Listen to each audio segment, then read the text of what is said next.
Hello there, how are you doing today? Today I'm going to talk about several activities, 6 in fact, that may be holding back your writing. They may seem like you're being productive with it, but truthfully, they probably aren't.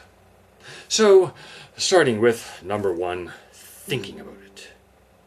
You know those people who are always thinking about writing and they don't say it. Hopefully you're not one of them. They're saying, I'm thinking about writing a book. It's going to be really cool type of thing.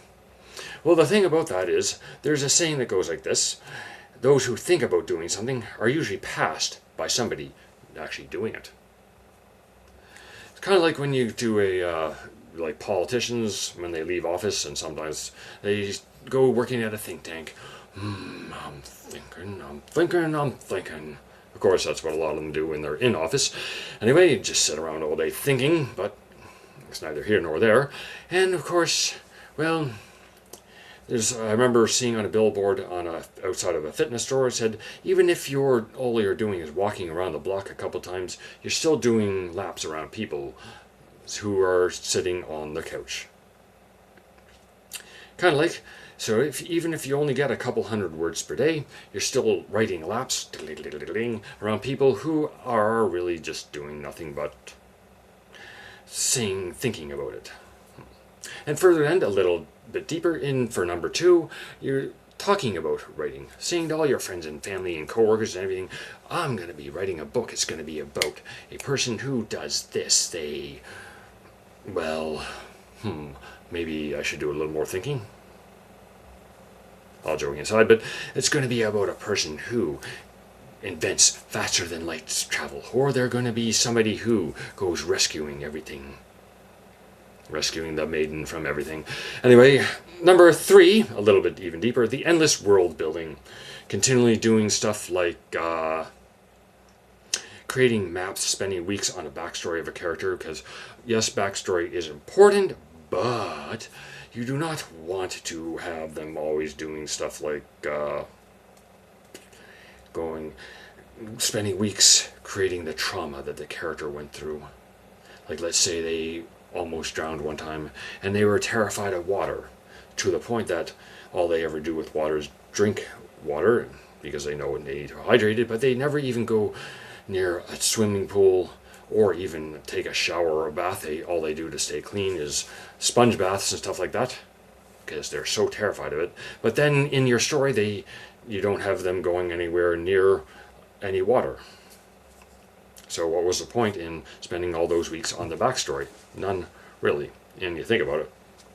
So, do we drip their backstory out and stuff like that because you don't want info dumping and stuff like that? And so, number 4, waiting for inspiration, kind of like a sign or light from above, like that. I need the story coming to me now. Please, I need you, Lord. Bring me my inspiration.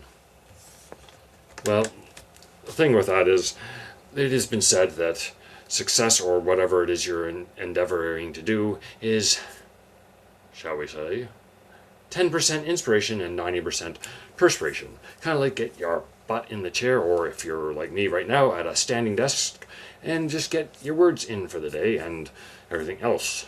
And number 5 is avoiding feedback. You do need beta readers, and those are an important part. I'll probably do a video on that in the future. Avoiding feedback, basically, your friends and your family will tell you what you need to hear. Man, that's a really good story. You're really doing great.